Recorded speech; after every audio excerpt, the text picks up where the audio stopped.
बदल गए द्वारकाधीश मंदिर के नियम। श्रद्धालुओं को दिन में 2 बार दर्शन करने की अनुमति। साल में 1 बार होते हैं ठाकुर जी के चरणों के दर्शन। कोरोना के चलते भगवान और भक्त के बीच दूरी तो बढ़ी थी, लेकिन भक्तों के मन का विश्वास और भी बढ़ गया। इसलिए तो जैसे ही धार्मिक स्थलों के खुलने का ऐलान हुआ, भक्त मंदिर की ओर दौड़ पड़े। और यही वजह रही कि द्वारकाधीश मंदिर में श्रद्धालुओं के दर्शन के लिए समय सारणी बदल दी गई है। मंदिर के मीडिया प्रभारी के मुताबिक लॉकडाउन के बाद 10 जून से द्वारकाधीश मंदिर के दर्शन भक्तों के लिए खोले गए। अभी तक भक्तों को केवल 2 झांकियों के ही दर्शन हो पा रहे हैं। सुबह 9:30 से 11 बजे तक राजभोग और शाम को 6 से 7 बजे तक शयन के दर्शन हो रहे हैं। उन्होंने बताया, बीते 4 दिन तक 1.5 घंटे की अवधि में दर्शनार्थियों की संख्या उम्मीद से कम होने के बाद मंदिर प्रबंधन ने समय में बदलाव करने का फैसला लिया। मंदिर के स्वामी ब्रजेश कुमार महाराज और कांकरोली युवराज डॉक्टर वागीश कुमार महाराज से मिले। निर्देशों के अनुसार दर्शन के समय में परिवर्तन किया गया। उन्होंने बताया कि नई समय सारणी के मुताबिक 15 जून सुबह से राजभोग के दर्शन 10 से 11 बजे तक और शयन भोग के दर्शन शाम 6 से 7 बजे तक कर दिए गए। इस नए समय में मंदिर के कपाट विधिवत रूप से खोलेंगे। हालांकि आम दिनों में भक्तों के लिए मंदिर के द्वार सुबह 6:30 बजे से 11 बजे तक खुले रहते हैं।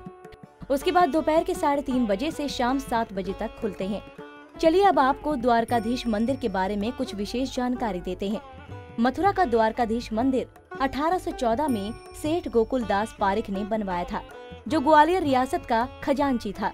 इसके अलावा जानकर हैरानी होगी कि पूरे साल में श्री बांके बिहारी के संपूर्ण रूप का दर्शन पाना साल में सिर्फ 1 बार ही संभव है, और वो दिन है अक्षय तृतीया का।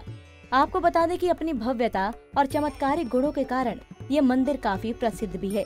खास बात यह है कि अक्षय तृतीया के दिन श्री बांके बिहारी जी का दर्शन दुर्लभ होता है, और इस कारण भक्त साल में केवल 1 बार उनके पूरे स्वरूप का दर्शन कर पाते हैं। पर ऐसा क्यों होता है, इसको लेकर एक कथा है। एक बार एक संत वृंदावन में अक्षय तृतीया के दिन बांके बिहारी के दर्शन करने के बाद एक भजन गा रहे थे।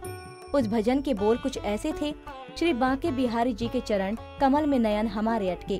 तभी वहाँ एक भक्त भी पहुँचा और उसे ये भजन बहुत पसंद आया और श्रद्धा भाव से वो भी गाने लगा। भजन गाते हुए वो जब अपने घर पहुँचा तो भजन के बोल पलट गए। वो भक्ति भाव में इतना सराबोर था कि उसे पता ही नहीं चला कि भजन के बोल पलट गए हैं। भजन कुछ ऐसा हो गया, बांके बिहारी जी के नयन कमल में चरण हमारे अटके। श्री बांके जी अपने इस भक्त के सच्चे मन और निर्मल भाव से इतने प्रसन्न हुए कि उसे दर्शन देकर उसे बताया कि वो उनका सबसे प्रिय भक्त है। भगवान ने जब उसे बताया कि उसकी भक्ति अन्य लोगों से अलग है, तो भक्त पहले तो समझ नहीं पाया, लेकिन बाद में उसे अपनी गलती का एहसास हुआ और वो प्रभु से क्षमा मांगकर रोने लगा। और इसी के बाद से प्रभु के चरण के दर्शन की परंपरा शुरू हुई। कुंडली टीवी डेस्क से दीक्षा गुप्ता की रिपोर्ट।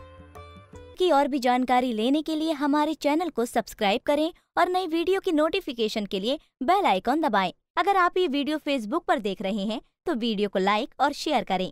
साथ ही अपनी राय कमेंट बॉक्स में जरूर बताएं। धन्यवाद।